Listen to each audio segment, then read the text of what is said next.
Benjamin Netanyahu নামটা শুনলেই আমাদের মনে হয় দীর্ঘ রাজনৈতিক জীবন, বিভিন্ন নীতি, আন্তর্জাতিক মঞ্চ।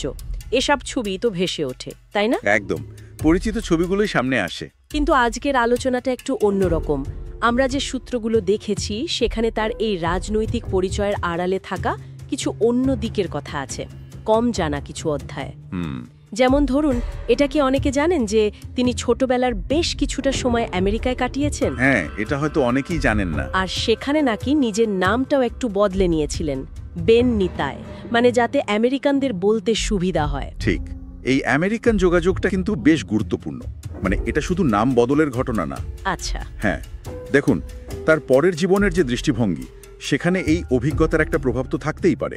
কৈশোরের সময়টা, তারপর আমেরিকার সেরা বিশ্ববিদ্যালয়ে পড়াশোনা, এমআইটি আর হার্ভার্ড বিজনেস স্কুল, তাই তো? হ্যাঁ, এমআইটি আর হার্ভার্ড, এগুলো তো তার ব্যক্তিত্ব গঠনে একটা বড় ভূমিকা রেখেছে। অবশ্যই। আর এর সাথে মানে তার জীবনের আরও দুটো দিকের কথাও কিন্তু সূত্রগুলো বলছে। কিরকম?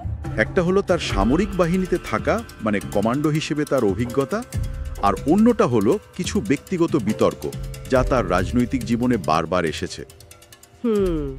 এই সব মিলিয়েই আজকের আলোচনাটা এগোবে। আমরা এই দিকগুলোতেই একটু গভীরে যাব। ঠিক। আচ্ছা, এমআইটি আর হার্ভার্ডের মতো জায়গায় পড়াশোনা, এটা তো তার বিশ্ববিখ্যাত তৈরিতে বিরাট ভূমিকা রেখেছে নিশ্চয়ই। সন্দেহের সাথে। কিন্তু এর বাইরেও তার তারুণ্যের একটা অন্যরকম শখের কথাও জানা যাচ্ছে।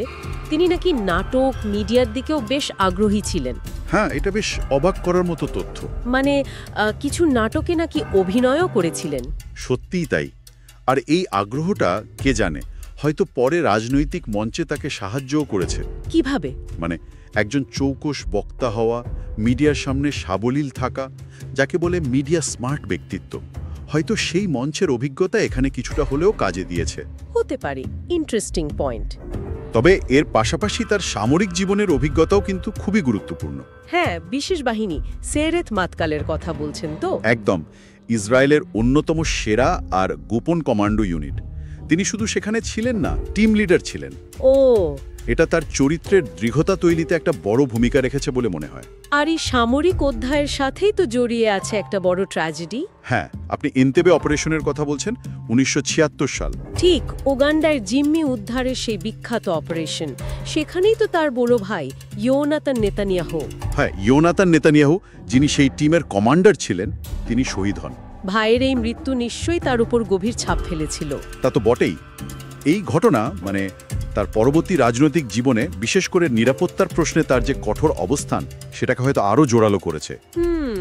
ব্যক্তিগত ক্ষতি আর কমান্ডো জীবনের অভিজ্ঞতা দুটো মিলে হয়তো তার ব্যক্তিত্বে একটা বিশেষ দৃঢ়তা এনেছে। সম্ভবত। আর কিছুটা কাঠিন্যও হয়তো।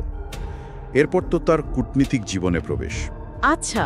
884 সালে জাতিসংঘে দেওয়া তার সেই লম্বা ইংরেজি ভাষণটার কথা মনে আছে? হ্যাঁ, প্রায় 1.5 ঘন্টার ভাষণ ছিল সেটা। ঠিক। সেই সময়ে জাতিসংঘে কোনো ইসরায়েলি প্রতিনিধির দেওয়া দীর্ঘতম ভাষণ ছিল ওটা। এটাও তো তার আমেরিকান পটভূমি আর শিক্ষারই একটা প্রতিফলন, তাই না? এতক্ষণ ধরে ইংরেজিতে সাবলীলভাবে কথা বলা। হ্যাঁ, সেটাই মনে হয়। কিন্তু এত অর্জন, এত অভিজ্ঞতার পাশাপাশি তার রাজনৈতিক জীবন তো বিতর্কমুক্তও নয়, তাই না? না, একেবারেই নয়। যেমন তার স্ত্রী সারা নেতানিয়াহু, তাকে ঘিরে নানা সময়ে বিভিন্ন অভিযোগ উঠেছে। হ্যাঁ, সূত্রগুলোতে সেসব বিতর্কের কথাও আছে। আর তার নিজের রাজনৈতিক সিদ্ধান্ত নিয়েও তো কম প্রশ্ন ওঠেনি। ঠিক। বারবার নির্বাচনে জেতা, ক্ষমতায় টিকে থাকা, নানা রাজনৈতিক সংকট সামলানো, এটাও তার চরিত্রের একটা দিক। একদিকে এত শিক্ষিত, চৌকস বক্তা, অভিজ্ঞ সামরিক ব্যক্তিত্ব, আবার অন্যদিকে ততটাই বিতর্কিত এবং সমালোচিত। এই সবটা মিলেই আসলে নেতানিয়াহুর ছবিটা পুরো হয়। একজন বেশ জটিল, মানে বহুমাত্রিক নেতা। তাহলে যদি গুছিয়ে বলি, নেতানিয়াহু শুধু একজন রাজনীতিবিদ নন। না, তা নন। তার পরিচয়ের মধ্যে অনেক কিছু মিশে আছে। আমেরিকায় বেড়ে ওঠা, সেরা প্রতিষ্ঠানে পড়াশোনা, কমান্ডো জীবন, মিডিয়ার ব্যবহার, আবার ব্যক্তিগত ট্র্যাজেডি, রাজনৈতিক বিতর্ক সামলানোর ক্ষমতা, সবকিছু। একদম। আমাদের হাতে থাকা তথ্যগুলো এইরকম একজন বহুমাত্রিক আর নিঃসন্দেহে প্রভাবশালী ব্যক্তিত্বের দিকে ইঙ্গিত করে, যার জীবনটা নানা ঘটনা, অর্জন আর বিতর্কে ভরপুর। এই যে এতগুলো দিক আমরা আলোচনা করলাম, তার আমেরিকার জীবন, নাটকের প্রতি আগ্রহ, ভাইয়ের মৃত্যু, সেই দীর্ঘ ভাষণ, এগুলো তো সচরাচর আলোচনা হয় না। না, হয় না। এগুলো জানার পর একটা প্রশ্ন কিন্তু মনে আসছে। বলুন। এতগুলো বছর ধরে এত বিতর্ক সত্ত্বেও ইসরায়েলের রাজনীতিতে তার এই যে টিকে থাকা, এই যে প্রভাব, এর পেছনে এই কম জানা পটভূমিগুলোর ভূমিকা আসলে কতটা, এটা নিয়ে হয়তো শ্রোতারাও একটু ভাবতে পারেন। এটা একটা ভালো প্রশ্ন, ভাবার মতো।